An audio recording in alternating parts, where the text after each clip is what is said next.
بسم اللہ الرحمن الرحیم۔ سب سے زیادہ بے حیا قوم لوط علیہ السلام کی قوم تھی۔ یہ عورتوں کو چھوڑ کر مردوں میں دلچسپی رکھتے تھے۔ خاص کر مسافروں میں سے کوئی خوبصورت لڑکا ہوتا تو یہ لوگ اسے اپنا شکار بنا لیتے۔ الموت میں لکھا ہے کہ اہل سدوم اپنے روزمرہ کی زندگی میں سخت ظالم، دھوکہ باز اور بد معاملہ تھے۔ کوئی مسافر ان کے علاقے سے بخیریت نہیں گزر سکتا تھا۔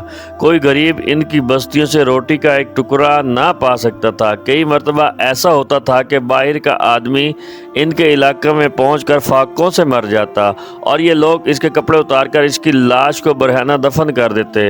اپنی وادی کو انہوں نے ایک باغ بنا رکھا تھا جس کا سلسلہ میلوں تک پھیلا ہوا تھا۔ اس باغ میں وہ انتہائی بے حیائی کے ساتھ اعلانیہ بدکاریاں کرتے تھے۔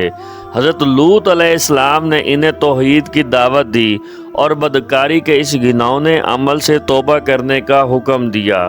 حضرت لوط علیہ السلام نے کہا کہ تم یہ کیوں کرتے ہو؟ کیا تم عورتوں کو چھوڑ کر لذت حاصل کرنے کے لیے مردوں کی طرف مائل ہوتے ہو؟ حقیقت یہ ہے کہ تم احمق لوگ ہو۔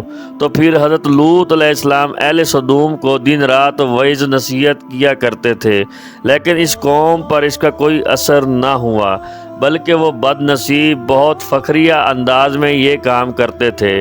انہوں نے حضرت لوط علیہ السلام کو سمجھانا بھی برا لگتا تھا، لہٰذا انہوں نے صاف صاف کہہ دیا کہ اگر تم ہمیں اسی طرح بھلا کہتے رہے اور ہمارے کاموں میں مداخلت کرتے رہے تو ہم تمہیں شہر سے نکال دیں گے۔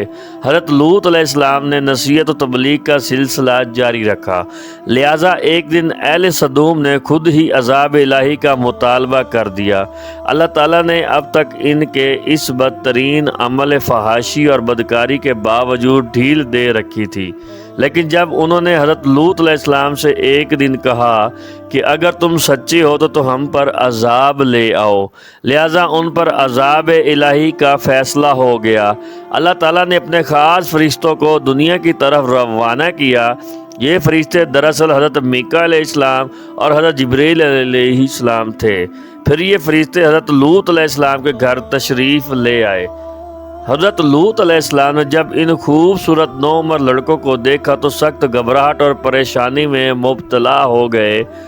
انہوں نے یہ خطرہ محسوس ہونے لگا کہ اگر ان کی قوم کے لوگوں نے انہیں دیکھ لیا تو نہ جانے وہ ان کے ساتھ کیا سلوک کریں گے۔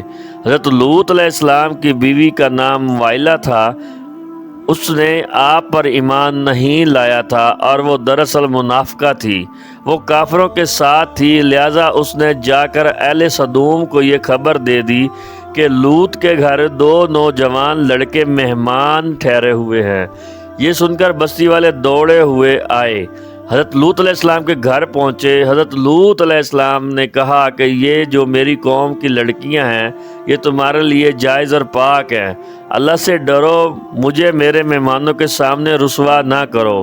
کیا تم میں سے کوئی بھی شائستہ آدمی نہیں؟ حضرت لوط علیہ السلام کی بات سن کر وہ لوگ بولے، تم بے خوبی واقف ہو کہ ہم تمہاری بیٹیوں سے کوئی حاجت اور جو ہماری اصل چاہت ہے اس سے تم بے خوبی واقف ہو۔ حضرت لوط علیہ السلام نے یہ سنا۔ قوم لوط کی اس شرمسار جواب سے اندازہ لگایا جا سکتا ہے کہ وہ فعل بد میں کس طرح تک مبتلا ہو چکے تھے۔ جب حضرت لوط علیہ السلام کی قوم ان کے گھر کی طرف دوڑی ہوئی آئی تو حضرت لوط علیہ السلام نے گھر کے دروازے بند کر لیے اور ان نوجوانوں کو ایک کمرے میں چھپا دیا۔ ان بدکار لوگوں نے آپ کے گھر کا گھیراؤ کر لیا اور ان میں سے کچھ گھر کی دیوار پر بھی چڑھنے کی کوشش کر رہے تھے۔ حضرت لوط علیہ السلام اپنے مہمانوں کی عزت کا خیال سے زیادہ گھبرائے ہوئے تھے۔ فرشتے یہ ہے سب منظر دیکھ رہے تھے۔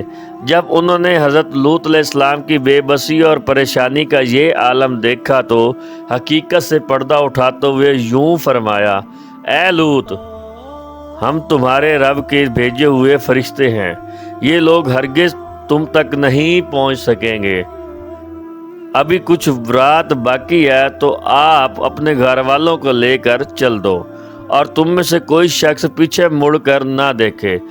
اہل صدوم حضرت لوط علیہ السلام کے گھر کا دروازہ توڑنے پر بضد ہو چکے تھے کہ حضرت جبرائیل علیہ السلام نے گھر سے باہر نکل کر اپنے پر کا ایک کونا انہیں مارا، جس سے ان کی آنکھوں کے ڈہلے باہر آ گئے اور بصارت ظاہر ہو گئی۔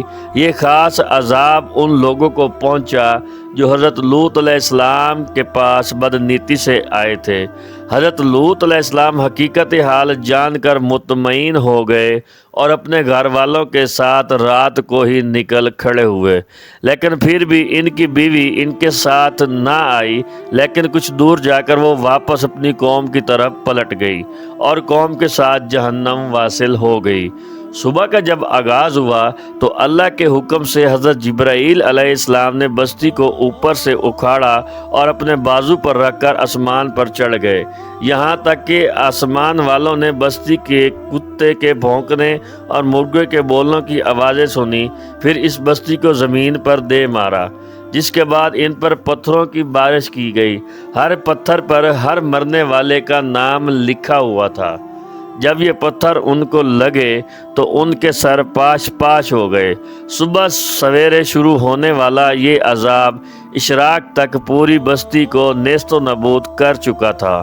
قوم لوط، ان خوبصورت بستیوں کو اللہ نے ایک انتہائی بدبودار اور سیاہ جیل میں تبدیل کر دیا، جس کے پانی سے رہتی دنیا تک کوئی فائدہ نہیں اٹھایا جا سکتا۔ سمندر کے اس حصے میں کوئی جاندار مچھلی، مینک وغیرہ زندہ نہیں رہ سکتی، اس لیے اسے ڈیڈ سی یعنی بحر مردار کہا جاتا ہے، جو اسرائیل اور اردن کے درمیان واقع ہے۔ ماہر آثار نے 10 سالوں کی تحقیق و جستجو کے بعد اس تباہ شدہ شہر کو دریافت کیا تھا۔ تحقیقات سے پتہ چلا کہ اس شہر میں زندگی بالکل ختم ہو چکی ہے۔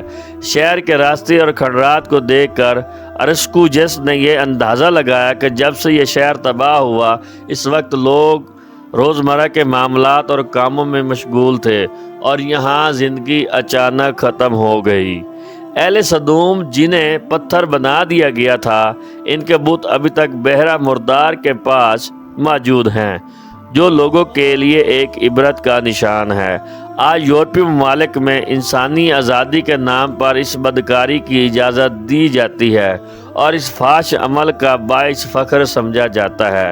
روایتوں کے مطابق ایک مرتبہ حضرت سلیمان علیہ السلام نے شیطان سے پوچھا کہ اللہ کے نزدیک سب سے بدترین عمل کیا ہے؟ ابلیس بولا، جب مرد مرد سے بدفعلی کرے اور عورت عورت کی خواہش پوری کرے، اور مجھے شرم آتی ہے یہ کہتے ہوئے کہ آج ہمارے معاشرے میں یہی سب کچھ چل رہا ہے، بلکہ اس قبیح کام کو قانون کی سرپرستی حاصل ہے۔ اللہ ہماری دنیاوی اور آخری زندگی کو بہتر بنانے کی عقل و عمل عطا فرمائے، آمین۔